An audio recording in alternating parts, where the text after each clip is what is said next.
sebuah video untuk memenuhi tugas dari Ibu Widya dengan mata kuliah Teori Belajar dan Pembelajaran dengan judul Jenis-jenis dan Prinsip Belajar. Selanjutnya akan dijelaskan oleh rekan saya yaitu Mas Fikri. Silakan. Belajar adalah kegiatan yang berproses dan merupakan unsur yang sangat fundamental dalam setiap penyelenggaraan pendidikan.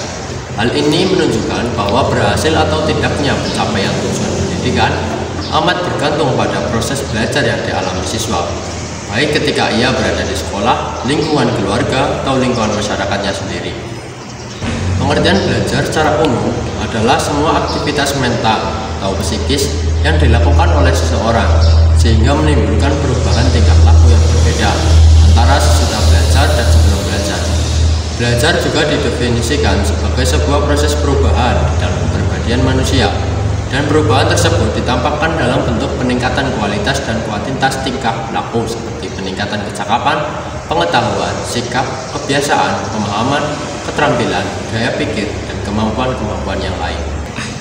Pengertian dan definisi belajar menurut pendapat para ahli. Yang pertama, menurut Winkle, pengertian belajar adalah semua aktivitas mental atau psikis yang berlangsung dalam interaksi aktif dalam lingkungan yang menghasilkan perubahan-perubahan dalam pengelolaan pemahaman. Yang kedua, menurut Ernest R. Hillingard, belajar diartikan sebagai proses perbuatan yang dilakukan dengan sengaja, yang kemudian menimbulkan perubahan yang keadaannya berbeda dari perubahan yang dilakukan oleh lainnya. Selanjutnya yaitu jenis-jenis metode pembelajaran yang bisa digunakan dalam kurikulum Merdeka. Di sini pembelajaran Think, Pair, Share atau TPS, yaitu model Think, Pair, Share menargetkan pada perkembangan interaksi siswa. Jadi interaksi kayak semacam misalkan di sebuah pembelajaran di kelas itu biasanya diadakan kelompok-kelompok. Nah, kelompok itu biasanya kan ada interaksi antara siswa satu dengan siswa yang lain. Nah, itu bisa disebut dengan interaksi. Kemudian yaitu pembelajaran jigsaw. Sintaks pembelajarannya sederhana, yakni guru membentuk kelompok belajar yang terdiri dari beberapa peserta didik.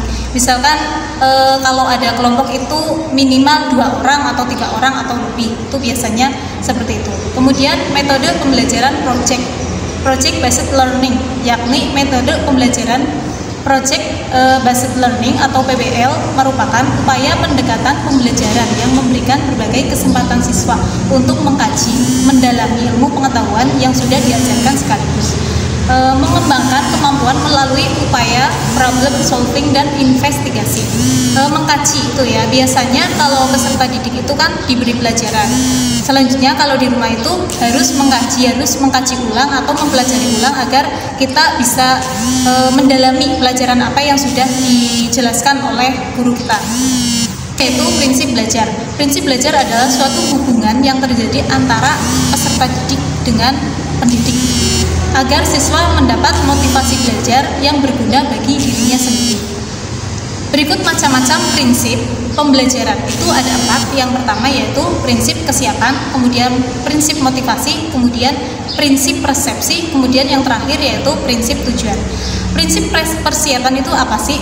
Biasanya itu persiapan itu kayak jasmani dan rohaninya itu harus kuat. Jasmani itu kayak badan kita.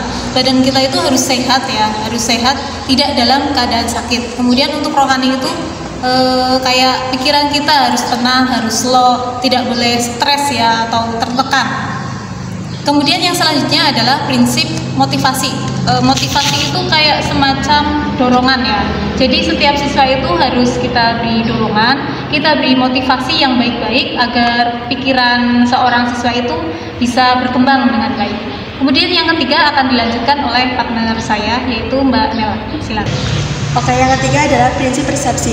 Persepsi itu adalah sudut pandang ya. Jadi prinsip persepsi belajar siswa adalah sudut pandang atau pemahaman siswa terhadap materi ataupun informasi yang telah diberikan oleh guru ketika kegiatan belajar mengajar.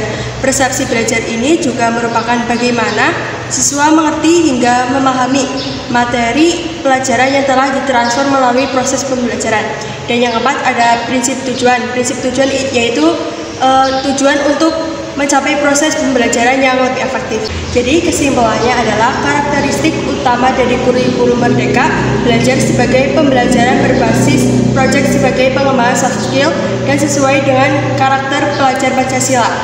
Fokus pada materi esensial agar terdapat waktu yang cukup untuk pembelajaran yang mendalam bagi kompetensi dasar seperti literasi dan numerasi dan fleksibilitas untuk guru melakukan pembelajaran yang berdiferensiasi sesuai dengan kemampuan peserta didik dan melakukan penyesuaian dengan konteks muatan lokal.